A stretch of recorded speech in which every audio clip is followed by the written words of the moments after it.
Did you really come to the prom? Well, there is one little problem. What? Well, I don't have a date. Do you know a girl that would like to go with me? Do I? Yeah! I didn't know we had an audience. Here we come, walking down the street. We get the funniest looks from everyone we meet. Hey, hey, we're the Monkees, and people say we monkey around, but we're too busy singing to put anybody down. We go wherever we want to. Hey everybody, and welcome back to What the Hell Happened to Them. This season, Jack attacks the cast. That's right, Jack Nicholson. I am your host, Patrick Skeyhill, and joining me on the line is... Well, Joe, you're not a dummy. You know why? Uh-oh. Because I'm the dummy. Why are you the dummy? I'm always the dummy, Joe. It's not true. Joe, it's in the movie. Oh. Well, I didn't get to rewatch it, so it's been a little bit. Isn't it crazy this movie's rated G? It's rated G. It was a different time. It's pre-9/11. Joe Vekeman, everybody. And on the audio board is... Hi. There's a lot of history that's before 9/11. There's actually a lot of history that's before 9/11 than post 9/11 so far. Agree to disagree there, Joe. Okay. The Patriot Act has some strong words about that. And we got political all of a sudden. Wow. And on the audio boards is Levin Rensselaer reminding me to remind you that you can email the cast at whathappenedtothemcast@gmail.com about who the real dummy is. And our sponsor this week is Joca-Cola, the only soda on the market that's actually not a soda but filled with rubber snakes. Delight your friends for hours. Grab a Joca-Cola. P.S. The snakes are real. All right, well, that seems a good warning there in the copy. Joe, what movie are we doing this week? We got Head. For fans of the Monkees out there, you get to see their farewell movie. Like Bosch, to have a farewell movie. Oh, Bosch. It's so weird that you brought up Bosch. Okay, so I just wanted to do a quick check. I was seeing if we lost any of the Monkees. It looks like we only have one monkey left. Yeah, one of them just died a year or two ago. That looks like it was Peter Tork? Yeah, that's my guess, too. Nope, that was Robert Michael Nesmith. We lost last December, on December 10th, 2021. Oh, really? When did Peter Tork die? Peter Tork died in 2019, February 21st. Okay, so that was still kind of recent. Yeah, Davy Jones died at the beginning of last decade. Oddly young. 2012, yeah. He was 66, very young. I know. It's kind of weird. Yeah, Mickey Dolenz still kicking around. One quick thing about the Monkees that I knew of the Monkees when I was a young man.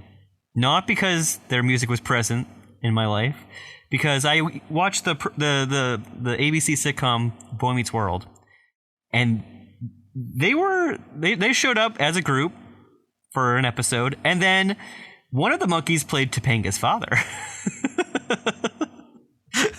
So I believe it was Peter Tork. So Peter Tork played himself?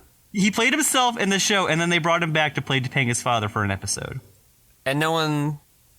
I guess it's meant for like 10-year-olds, so no one's like, hey, wait a minute. It was for 10-year-olds who grew up on the show. So then they would be like 12-year-olds, and then they would go to college, you know? I watched it when I was 10-year-olds did not grow up with the Monkees at the same time. No, I'm saying Boy Meets World. Yeah. Who went to college? Oh, you're saying the Monkees are for 10-year-olds? Monkees were also for 10-year-olds, yeah. Oh, okay. That works out then. Who's your favorite monkey? Probably Peter Tork. I seem to enjoy the one that's lasted them all, Mickey Dolenz.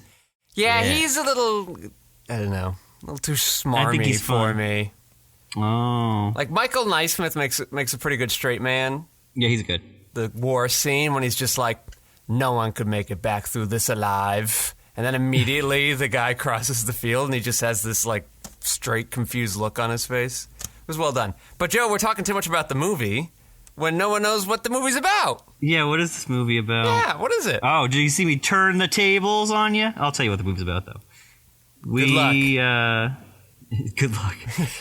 The Monkees are tossed about in a psychedelic, surrealist, plotless, circular bit of fun fluff. There you go. If you had to describe it somehow. Yeah, we actually have like 27 loosely connected vignettes across time and space. What you really have here is an anarchistic Marx Brothers-like comedy that's also a big attack on the Monkees' screen persona and the Hollywood machine in general. You know what I say? Well done. Written by Bob Rafelson, Jack Nicholson, and uncredited Mickey Dolenz. I listened to the commentary shortly, which was odd because sometimes it sounded like they were all in the room together, and sometimes it sounded like they were all recorded separately and then like layered on top of each other. The process of editing.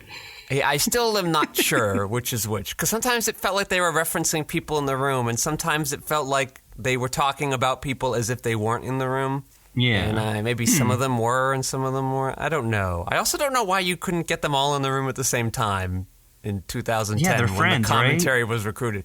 No, it's just like they were friends, but also they weren't really doing that much. Not to offend them. They probably had Well, I the guess time. it had been about 15 years since they were on Boy Meets World. Well, Davy Jones's most famous post-Monkees role was obviously the Brady Bunch. Oh, really? Yeah, when Jan Brady, president of the Davy Jones fan club, is talking about how she's going to get Davy Jones to be at the prom. He's going to play music at the prom, and then, that doesn't go as well as she hoped. That's a pretty good pull for her. But then Davy Jones happens to be in town that week, of course, recording something. And then she tries to go visit him, and he feels bad, and so he goes and helps her out. And then is also her date to the prom. Yeah. Okay, so pull. it's funny. Peter Tork was in the Brady Bunch movie. Yep. He was on Wings. Yeah, he was. He's on The King of Queens. What? Yeah, I can't speak for that. Well, it says he's the band leader in 1999. Early on. He was on Seventh Heaven. And he has a credited song on the Straw Dogs soundtrack.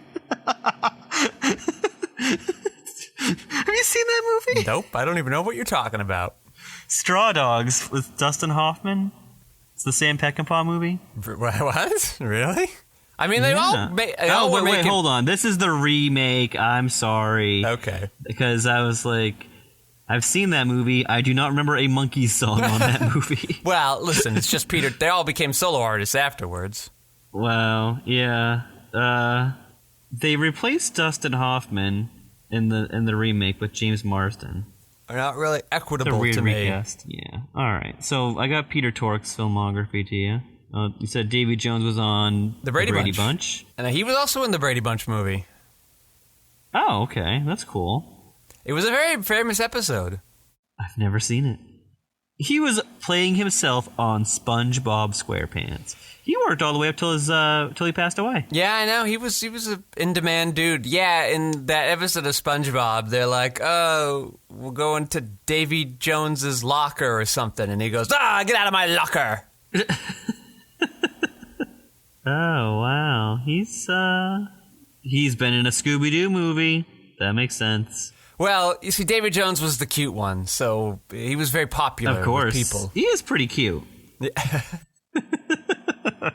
Yeah, you know, some of them, like Davy Jones and Peter Tork, started off as actual musicians, and the other ones had to learn to become musicians after season 1 of the Monkees, when everybody was found out that they didn't actually write or produce their own music.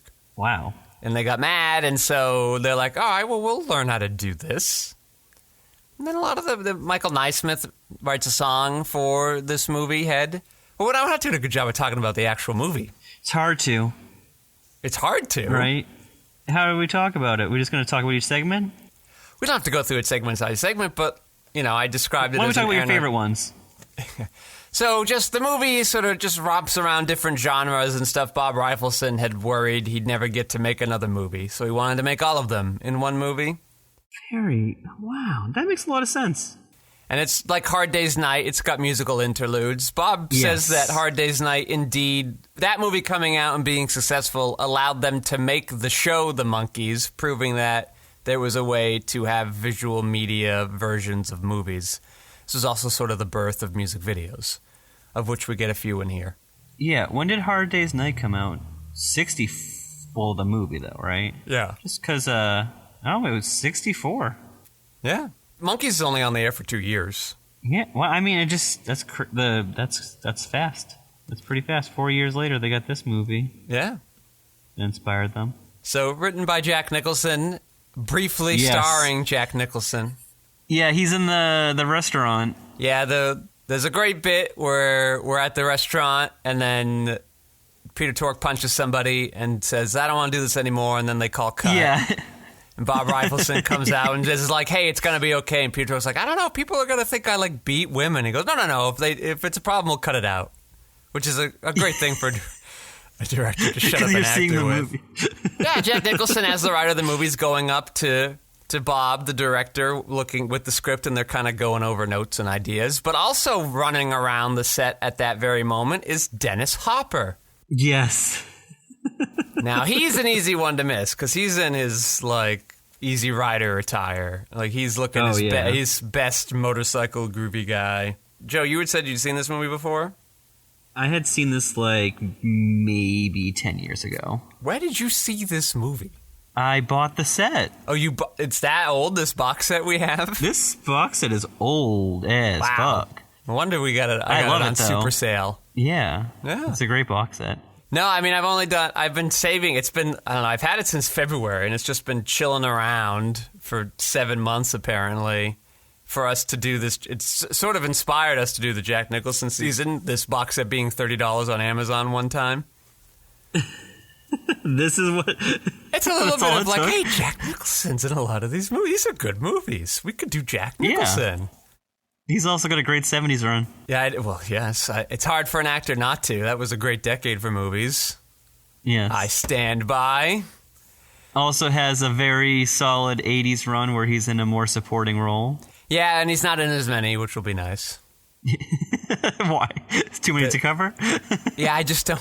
Are you getting sick of all these we'll have done like 45 by then. Motorcycle movies? More coming, don't worry.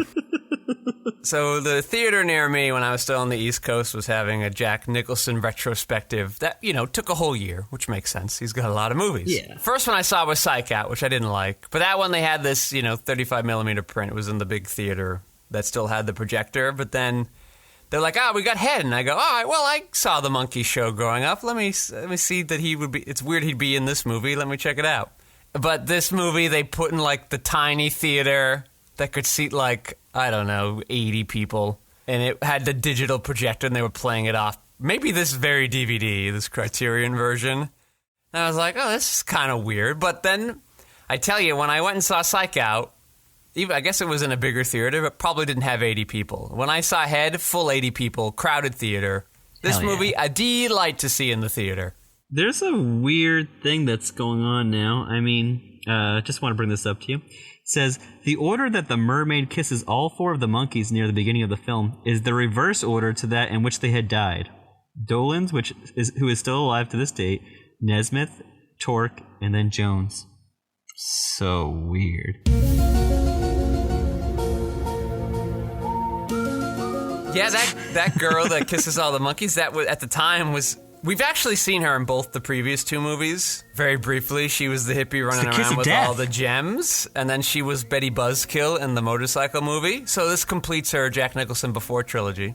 Wow. She's actually, though, at the time, was dating Jack Nicholson. Oh.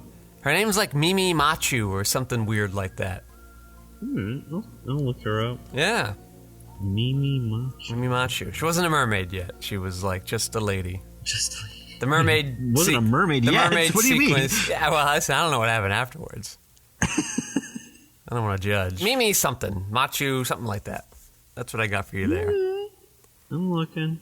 Interestingly, the Monkees, of all people, were probably one of the first people to like directly confront the war in Vietnam in the movies and certainly in TV. Yeah, wow. She's in one more Jack movie. Drive, he said. That's right. I did. I just watched that the other night and I saw her in there. You know who else was in Drive, she said? Cindy Williams. Shirley, of Laverne and Shirley. Oh. Unrecognizable. Cindy Williams. Very, very long hair. Looks very different. She's also in it for like 2 seconds, so... easy to miss if you blink. Yeah, so when I first watched this movie, like 10 years ago probably, I had no idea what this was about. I just put it on. I'm going to tell you, I saw the box set and I was like, oh, I know, I've heard of one of those movies. It was basically a blind buy. Yeah. And I did get it on sale too, like way back when. Yeah, you get 8 movies. It's hard not to... Yeah. If anytime it's on sale, it's hard not for it to be a good deal. Yeah, so I put the movie in and I was like, what the fuck is this? Oh my god, it's that song I like. Because it opens with the Porpoise song. Yeah. I like that song a lot. You had heard the song prior to the movie? Yes. Wow. It's in a movie I like, and I like the song. Flipper. Yeah, it's in Vanilla Sky. Oh, it is? Well, you know what? That's a good It's in a very crucial part too. I mean, that makes sense. It would be there though, because that's a song kind of about dying and moving on and blah blah blah. Yeah, and so it's like when they're just like running past the guy who's trying to cut the ribbon, and then they just like think about jumping off the bridge, and then they just jump. And I was like, well, only one of them jumps in the opening of the movie. Yeah, and then I was like, okay, all right, and then I was just watching it like, this is weird. And I was just on board. Yeah, I had no idea what to expect weird. the whole time. And I had never seen like a Beatles movie before, so this was just like a whole brand new experience. Crazy enough, the Beatles movies had like less of a plot. As crazy as that sounds. That is wild. This one does have a very strong thematic through line that they're trying to say. And that they'll kind of, not saying in the same vein, but it's sort of, the BBS movies are all, and these upcoming Jack Nicholson movies are all teardowns of old mores. This one about Hollywood and a little bit the music industry. So that's what I'm saying. Like, this movie's taking down, tackling Vietnam and the injustices there. It's tackling the consumerist culture and the commodification of people as objects. It doesn't do so very subtly, but it is doing it there. Frank Zappa shows up. Being like, it sounds like you sold out there, Davy Jones. And he's just like, hey, I got to do what I can do. She's fifth billed. Who's I'm going to try to say his name right. Annette Funicello. Oh, yeah. Former Mouseketeer. Yes. She was one of the big names of the movie. And then I'm also seeing Terry Garr. She was not big yet when the movie came out, though. No, this is very early. Yeah. And Timothy Carey. Do you know who Timothy Carey is? No, I don't know who that is. He's got a wild face. So it's this guy. I'm learning who he is because of the early Kubrick films. He's in The Killing, and he's in Paths of Glory. Who is he in this film? Oh, no, I know who he is. Yeah. I know him from Paths of Glory. Lord High and Low, he plays in this movie. Well, he's all over the place in this movie. He's a million characters. I really took notice to him, though, he pops up in a couple of John Cassavetes movies. Oh, yeah? In Minnie and Moskowitz. He's just got this diner scene where he's just smoking cigarettes and his teeth look so rotten. And he just goes on this, like, 6 or 7 minute monologue to Seymour Cassel. And I'm just like, what is happening? Loved it. The guy, he looks deranged, but he's just got such a great screen presence. So yeah, I took a little affection to seeing him. I was like, oh, cool. And Terry Garr's been popping up on all the Spielberg and Scorsese movies from the 80s that I was watching. She's great. Yes, the movies, I don't know how to describe the movie's casting, but like it was sort of very purposeful. Oh, yeah. They kind of wanted some of these bigger stars. Like, they got the Victor Mature guy and who was like old Hollywood notoriety. BBS is sort of famous for kind of kicking off the new Hollywood trend. So having these old Hollywood stars confronting the Monkees, like that's a way to do it. Right? Yeah. That's a way to explore that theme on a meta level, a meta casting level. You know, Victor Mature is flipping through channels and he actually flips by the clip of Boris Karloff in The Raven. Oh, wow. Not the new one, the old one that he's in with Bela Lugosi. wild. I got a note here. The plot and peak moments of the film came from a weekend visit to an OJ, California resort where the Monkees, Rafelson, and Nicholson brainstormed into a tape recorder, reportedly with the aid of with a quantity of marijuana. Jack Nicholson then took the tapes and used them as the basis for his screenplay, which, according to Rafelson, he structured while under the influence of LSD. When the band learned that they would not be allowed to direct themselves or to receive screenwriting credit, Dolans, Jones, and Nesmith staged a one-day walkout, leaving Torque the only monkey on the set the first day. The strike ended after the first day when to mollify the Monkees. The studio agreed to a larger percentage share of the film's net for the group, but the incident damaged the Monkees' relationship with Rafelson and Bert Schneider and would effectively end their professional relationship together. Also, this movie cost $750,000, and the box office was $16,000. Yeah, it was a hard movie to advertise. How do you market this, right? Well, they had the trailers on the box set, and I go, yep, I could see why no one came to see this movie. They have the Buzz Lightyear problem, where... Wow, you're really going to tie it into that? Wow, go on. Speak, please. Where the original material in the TV show, in the Monkees case, was made for small children. It was made for, like, 8 to 14-year-old demographics. This movie, clearly not. And a large chunk of how you would advertise a movie about the Monkees is by announcing the Monkees are in it. But now the problem is your 8 to 14-year-olds are not going to see this because they're not going to get it. And the adults don't want to see it because they presume it's a dumb Monkees movie. And you're sort of caught in the middle. Yeah. Where you've taken the original material is not at all the audience for your new material, but the people don't want to watch it based on your original material, so you're in a tough place. This is the Lightyear problem. And no one wants Chris Evans to play Buzz Lightyear. No one wanted it. No one was asking for it. And studios, it doesn't matter what big celebrities are voicing your kid. We don't know. We're not there. We can't see them. We just see Buzz. I don't think Chris Evans versus Tim Allen affected the box office gross as much as you think, except maybe negatively. It's just weird because that Buzz Lightyear movie was just it was just a misfire on so many levels. Don't want to talk about that anymore. So on the legacy of the movie, when asked by Rolling Stone magazine in March 2012 if he thought making Head was a mistake, Nesmith responded by saying that by the time Head came out, the Monkees were a pariah. There was no confusion about this. We were on the cosign of the line of probation from acceptance to rejection, and it was over. Head was a swan song. We wrote it with Jack and Bob, and we liked it. It was an authentic representation of a phenomenon we were part of that was winding down. It was very far from suicide, even though it may have looked like that. There were some people in power and not a few critics who thought there was another decision that could have been made. But I believe the movie was an inevitability. There was no other movie to be made that would not have been ghastly under the circumstances. A decade earlier, in his commentary for the television series episode Fairy Tale, Nesmith called the film The Murder of the Monkees, an intentional move by Schneider and Rafelson, who had their eyes on bigger goals and felt that the Monkees project was holding them back. Bassist Torque echoed a similar statement during the Monkees' 2001 interview on the VH1 series Behind the Music. Also in the 2001 interview, Davy Jones acceded to the notion that the Monkees should have never have made the movie at the time. Wow. They're really negative about it. It's unfortunate. The Monkey Show was already canceled at this point. Like, they knew, or canceled's a strong word, because everybody involved sort of agreed that we're out of ideas, we should just move on, which is a very reasonable notion.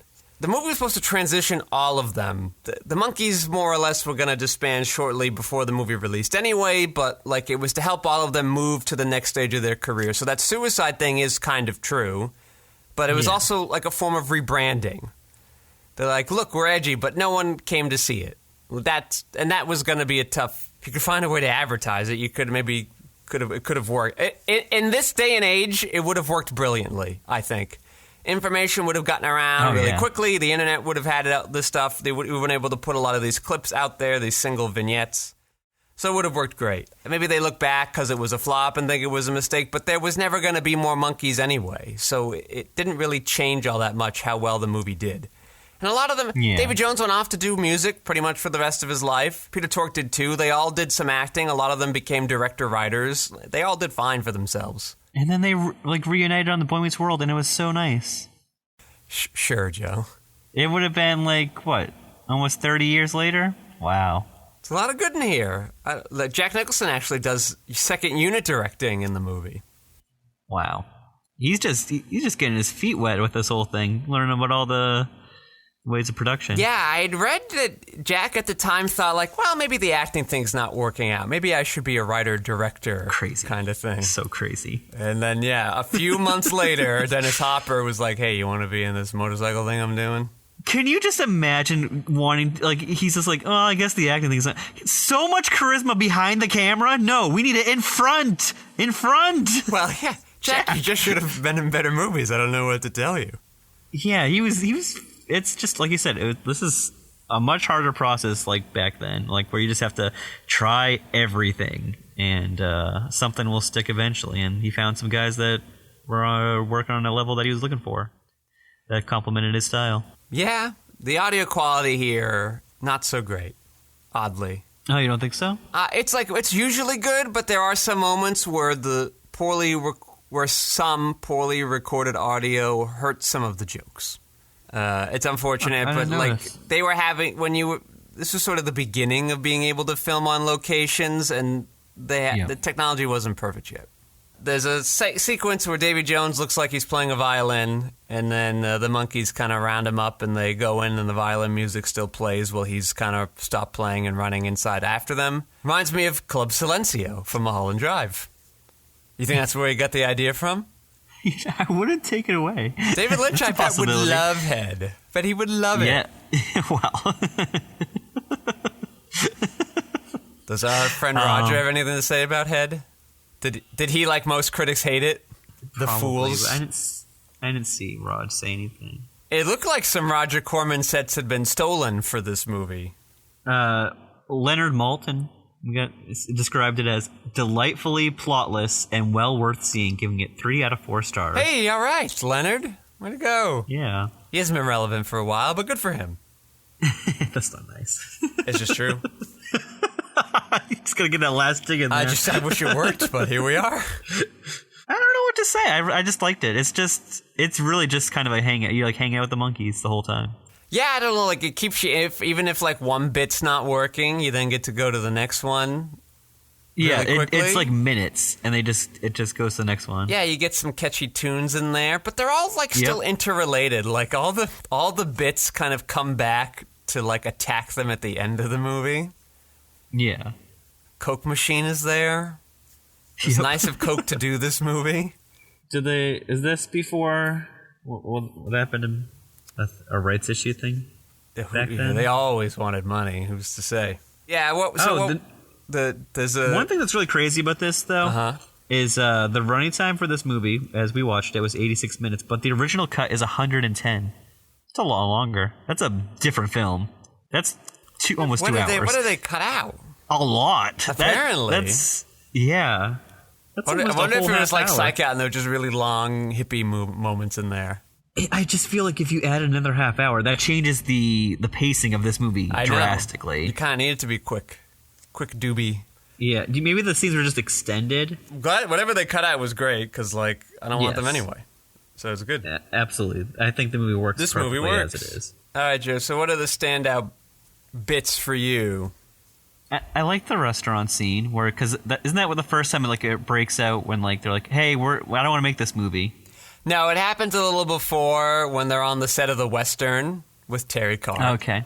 And they're like, where's Davy and Peter? And they're hanging out somewhere else. And he's just the arrows get shot at him and he rips them out. And he's like, Bob, I don't want to do this anymore. This whole thing's stupid. Okay. And he's like, hey, girl, wake up. You're not dead. And she's like, shut up. I'm doing a thing. The opening is just so it grabs me so hard, him jumping off the bridge, and then there's kissing of the mermaids, right? Is that the beginning? Well, there's mermaids that come and grab him in the bleached colored thing, the reverse process he's footage. being dragged through the ocean, and then it kind of goes away, and they're in the room of the Monkees' house, and maybe Machu's smooching them all. Yeah, they're all just like sitting around, and it's like it looks like a palace. Yeah, a little bit. I don't know. What was your favorite parts? I like when Peter Tork's like, guys, I got the answer, and they're like watching June Fairchild on the top of the building. She's like, I'm gonna jump, and then they're taking bets on like if she's gonna jump or not. And then Peter Tork's like, okay, well, I'm gonna go find Davy. And then when he comes back out, like the girl is in one of their arms, and somebody's paying the other one. It's a good bit of visual comedy there. Just because Peter Tork's still trying to like tell them about what he learned from the Swami and all the wisdom that's there. I like the Daddy song, the Davy Jones solo piece with this trippy ass choreography, camera work that's kind of strobing back and forth between two different exact same sets with different color palettes. So a lot of smart visual editing choices done here. It's a very approachable version of Stan Brakhage-esque experimental film creation.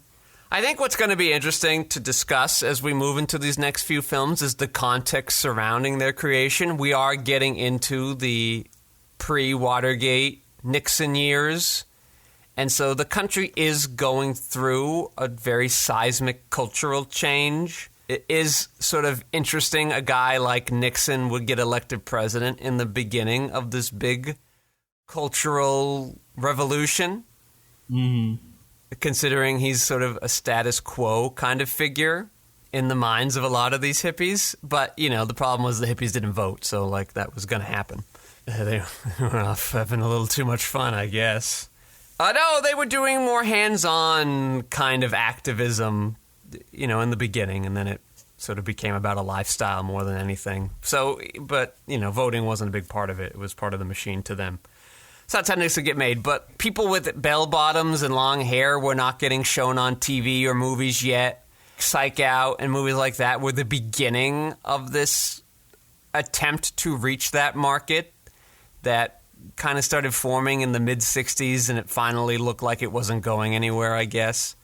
So that's kind of what made the Monkees interesting. It was the first time kids felt like they were being seen on TV and represented, so it makes sense that in this time, this movie would want to give a big middle finger to Hollywood and the old styles and be like, film can be more. Look at all these weird things we're doing here, these weird songs that are in here. Music doesn't have to stay the same. The Beatles were proving that. So we got a lot to discuss going forward about why these movies would get made at the time they do, what they're trying to say, and we'll get into that. But speaking of our dear friend, Dickie Nix, we got a Watergate watch movie. Oh, God. Watergate, Watergate, oh, Watergate.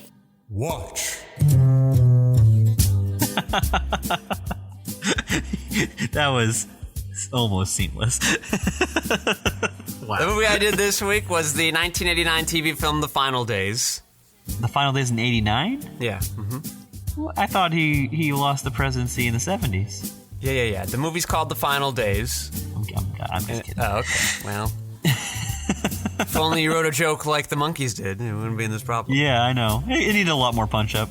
Yeah, the Monkees show, not that dissimilar from this movie. It sort of had that same kind of experimental, frenetic vibe to it. It just wasn't talking about how dumb the Vietnam War was and stuff like that, which makes sense. Yeah, I saw that they put the Monkees show on Blu-ray out. Oh, really? Yeah. Good for them. It's like, interesting. Yeah, I'm sure there's, strong desire for that. Anyway, The Final Days is based off of a book written by the Watergate guys, Woodward and Dustin Hoffman. Dustin Hoffman. I can't remember his name. Okay, go on. The Anthony Hopkins Nixon movie opens up with like, hey, the Supreme Court says you gotta hide the tapes. Or show, Did you say Anthony Hopkins? Yeah, in the Anthony Hopkins movie of Nixon, okay. it begins Nixon. Yeah. I thought he was in the Final with Days, the Supreme though. Court saying, like, you've gotta give out the tapes to the committee. And then he's listening to all the tapes, and that begins the flashback. This is sort of like where this movie's leading to, is like people finding out about the tapes and then wanting to see the tapes and him doing things about the tapes. And by the way, can I just say, could you imagine if this were to happen today? The Supreme Court would never make him give up those tapes. Never, never, never. What a different time we are in currently. We just dealt with this, I felt like. Yeah, but anyway, good for them. Making the president do law things. Yeah, I just want to also put a pin in what you're... Hold on. Because you couldn't remember these guys' names. You've been, like, watching stuff about Watergate for the past, like, 3 months. I know, but they're oddly not too involved. And sometimes Woodward would get mentioned in passing. Like, he's barely in Gaslit. He's like, we see, like, the back of his head. Yeah. They don't even talk about the Bernstein guy. So I kind of I don't know. They're not huge in it. They're not even in this movie, so, like, it's fine. Nixon was played by Lane Smith. First of all, it's a TV movie, so these aren't the biggest names. But Lane Smith is playing Nixon. He was in Network is, like, his biggest credit. He's not a big character in Network, though, so. You got David Ogden Stiers, who is Frasier's mom's research partner in the TV show Frasier. And if you were trying to put that, what the hell happened then? Bingo. Yeah, Patrick has mentioned Frasier again. He was in a million Disney things too. And then Alexander Haig plays Haldeman. Okay, no. Richard Kiley plays Alexander Haig, who was the chief of staff after Haldeman, notable for being the youngest U.S. 4-star general. Said Lane Smith played Nixon? Lane Smith played Nixon. Yeah, I could see that. I see the picture of him. Richard Kiley... No, I'm confused. My notes are all jumbled. I was clearly in a head mood and everything's all... Anyway, Richard Kiley's most famous role was that he was the Tor voice in Jurassic Park. So there you go. Wow. He played the voice of the robotic animatronic Tor. For a TV movie, it actually looks very clean. For a TV movie I found on YouTube, on what I presume was not a legal account or like a legal reproduction, movie is very good quality. Yeah. I was surprised. YouTube's helped us out this summer. Yeah, I know. A lot of Watergate and Nicholson hanging out on YouTube. It's got some pretty good directing. Like, the opening is kind of this Goodfellas type opening where we follow Nixon, like, through this big building from behind as he's, like, shaking hands with anybody because he's just been nominated to be the presidential candidate in the election and stuff like that. So that, pretty well put together. Did you comment that there's a man named Ed Flanders in the movie? I did not. I don't remember who he plays, but I did see the name. He plays Leonard Garment. Yeah, see? Yeah, I don't know. So this movie has Nixon portrayed not necessarily as shady, but very much as delusional. Okay. Nixon would be advised to do something shady by an actual shady person, and he would be able to justify it to himself somehow and then, like, really believe it. There's actually a moment where he himself seems surprised to hear on one of the tapes a conversation directly implicating him in the Watergate scandal. So I'm reading that as, like, he tricked even himself into believing he did not know about the Watergate burglaries because he needed to. So I thought that was interesting. And I kind of believe that version of it. Or could believe that version of it, I should say, where he just, maybe he didn't even realize he was lying. Like, that's how well he lied to himself. There are people who are like that out there and who need to believe certain narratives about themselves to retain their sanity, and I could buy that. Nixon's family, very strongly a part of this film, which was an interesting take. I think most notably, his wife, Pat Nixon, is in this movie quite a bit. Does not have a single line in the movie, but not in a... It never felt like she didn't matter, and a lot of scenes, particular time was spent on her reacting to her husband and his shenanigans, and that was an interesting take to it. They Irishmaned her. But I with never... Anna Paquin, when they gave her like 2 lines in the 3.5-hour movie. And the whole thing is just about how she reacts to her dad. Wow. Yeah, I know. Scorsese pulling from the final days. So I've spent a lot of time watching these movies and be like, if I were to do a Watergate movie, like, how do you do it? Like, what's the interesting way to do it these days? Because it's been attacked from so many angles. But maybe a movie a la Jackie that's just about his wife could be kind of neat. Nixon has a heart attack, which we've seen in the Anthony Hopkins Nixon movie, but we haven't seen it referred to much since. He has it early after the Watergate stuff occurs. Like, that could be an interesting movie where, like, Nixon's weak from his illness and we're in, like, this feverish, surreal labyrinth of internal reckoning and self-examination. Like, that could be interesting. There's a lot in this particular movie that's worth borrowing from for ideas on how to build something there, because I think, oddly, if this weren't a TV movie, this might have been, like, an actual good movie. I think it being a TV movie holds it back because its casting isn't super great. Its directing is good, but probably would have been a lot better had they had a budget to work with. It was long. I saw it was 150 minutes. Yeah, I know, which I think makes it even harder because now you've got your budget isn't that much bigger than a regular sized TV movie, but now you've got to make it stretch a lot more. Yeah. The early part of the movie is very hit or miss, but once it gets into the final days, the last 40 minutes are really great. Because the early parts focus, and you almost think the main character is going to be this White House special counsel guy that's being brought in to be like, hey, investigate the Watergate stuff, figure out what the problems are. And we follow him as he slowly realizes that, like, hey, I think the White House did know about this. Having to, like, what do I do when my boss is guilty, but I'm assigned to make them not guilty? But then once that kind of gets left behind to focus just on Nixon reacting to the end of his term coming and, like, trying to mentally deal with that, it gets a lot more interesting. He's got this really wild, awkward, interesting scene where I guess the reporters have to come in and take, like, photos of him with his family when he's decided to resign and they want it for posterity or something. And the family, like, does not want to be involved in this at all because they're like, this is a sad moment, Dad. We don't want to commemorate this. We don't want history to think these things about you. And he's just like, no, we got to look good, everybody, so history thinks I'm a fun guy. So he's got the smile on his face and everybody. It was a very awkward moment. So that would have been kind of an interesting way to approach it there. Yes, so that's my thought. I think sad for it to be a TV movie. Would like to see it as a real movie. But yeah, one of those things, other versions, or maybe a way I would tackle the Nixon movie. Or maybe just like Nixon at home. Like, what's the daily life of Nixon? Excuse me, whoa. Bury the lead. What? You're making a Nixon movie? No. I mean, I would like to. I've done a million Watergate movies. I might as well, right? But what's the good approach? Nixon at home? Like a Nixon sitcom type show where... Wait. Nixon at home. Yeah, Nixon at home. He's just like chilling out. He's the Homer Simpson of the whatever. That'd be fun. Wow. You're going to make him Homer Simpson? Nixon feels kind of like Frank Grimes, right? Yeah. Where he's like, oh, look at me. I'm Jack Kennedy. And then like he shocks himself on like a Watergate thing. Yeah. All right. That's my Watergate watch. I had no idea that's the direction it would have gone. Yeah, that's my Watergate watch this week. Well, last looks, Joe. Last looks. Well, we got head, and I gotta tell you, I enjoyed it.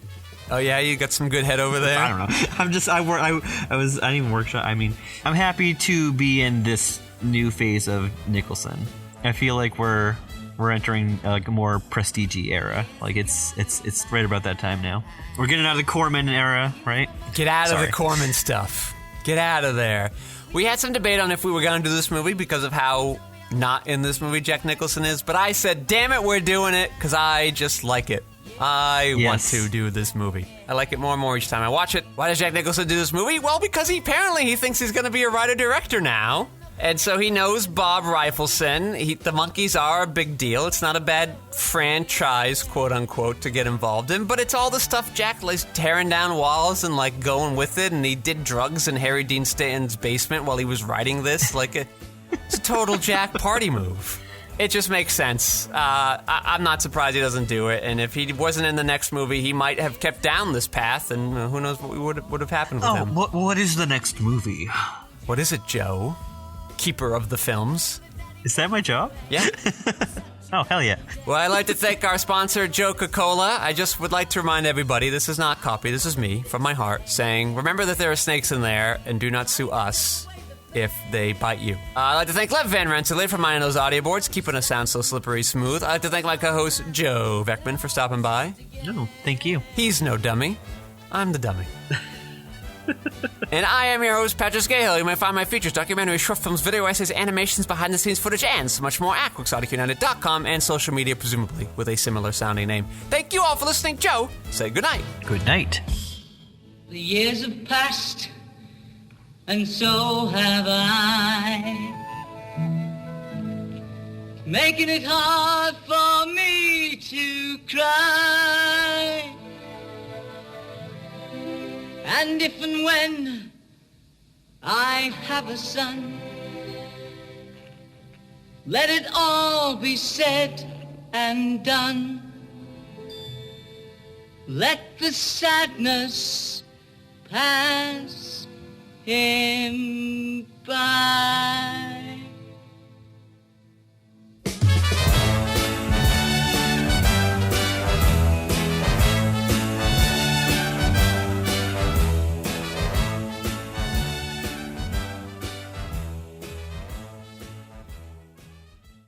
Yeah, I guess I've never seen your place. This is weird. You've seen mine.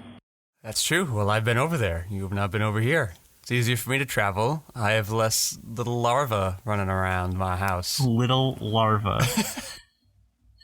He's past larva stage, right? I don't know. I don't know when we have to ask I feel like an that's entomologist. the incubation part, right? When he's like inside the belly. We'll Google All it. right. When does a human stop being a larva? Joe, I've found out recently, is Black Adam and the Julia Roberts movie coming out on the same day? No. No? They're like, oh my god, they are coming on the same day. Oh no. Well, I'm picking Julia over Well, the Rock. I've been giving this a lot of thought, and as much as I'd rather begin with the Julia movie, it's probably better Yeah, to we do have Black to do Adam the Rock first. I just feel like, listen, as much as I love the Julia season, the ratings aren't as great as The Rock, which annoys me. But also, more people are more likely to be hungry for Black Adam content in the wake of the movie's release, is my guess. Yeah, I think I had ideas that I wanted to throw in the hat for another one after Jack. That I would be like, who's a person that's like this person's like, I'm the social media like wraps their arms around me. They love me, and I was like, what about Mr. Ben Affleck? How do you feel about that? Or actually, my first one was Harrison Ford. Everyone loves Harrison Ford. I guess they do, and we get to watch a lot of movies that he clearly doesn't want to be in, which could always But be there amusing. are a bunch of movies that he did in the 90s that rule. That rule? Yeah, like The Fugitive. Well, yeah, obviously that's a good movie, but you threw out the word a bunch. Air Force One. Get off my plane. Jeez. Ugh, I'm already annoyed. What about what about